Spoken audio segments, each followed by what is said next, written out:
When River was born, I thought our house was already full enough.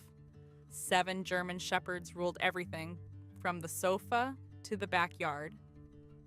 But the moment I placed her crib in the living room, I realized that somehow they already knew the pack had just gained a new member. I still remember the silence of that moment, the noses approaching slowly, one by one, and that curious little sniff filling the air.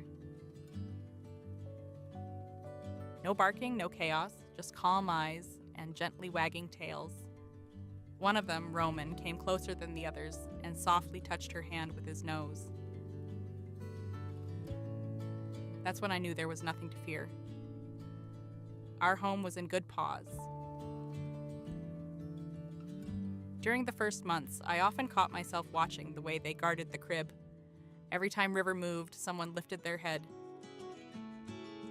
When she started crawling, that vigilance turned into an escort. There was always 1 or 2 of them nearby, following every attempt at a step, every stumble. It was funny to see those giants treat someone so tiny with such tenderness. Sometimes it even felt like they took turns, making sure she was never alone. Roman, especially, seemed to take on a role no one had assigned him.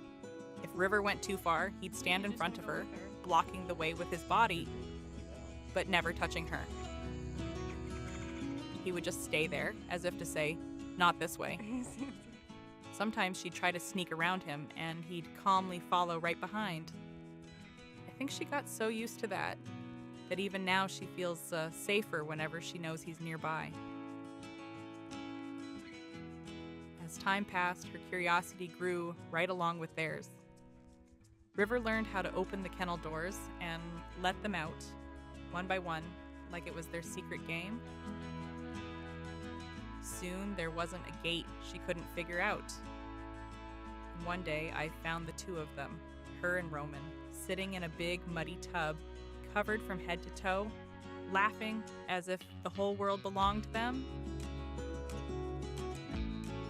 He shook his head, splashing water everywhere, and she just laughed harder.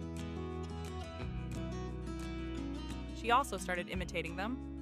She crawled after balls, drank from their water bowls, climbed into their crates, and sat inside like one of the pups. And she learned to talk. The first name she tried to say was his, Bada. And that's still what she calls him today.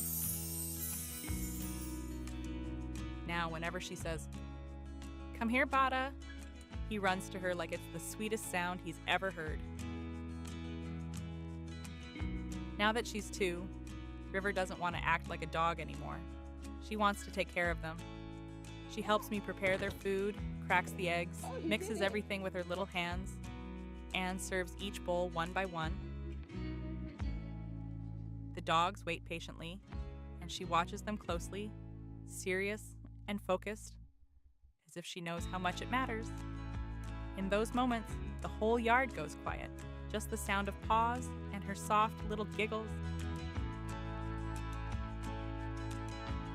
People sometimes ask if I'm not afraid, if it isn't risky to have a toddler around so many big dogs.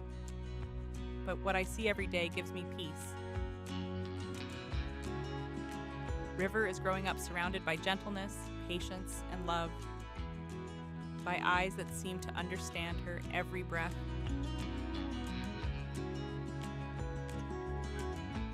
And every time I look out the window and see her walking through the grass with Roman right behind her, I realize I didn't just raise a daughter. I raised a little girl who will never walk alone.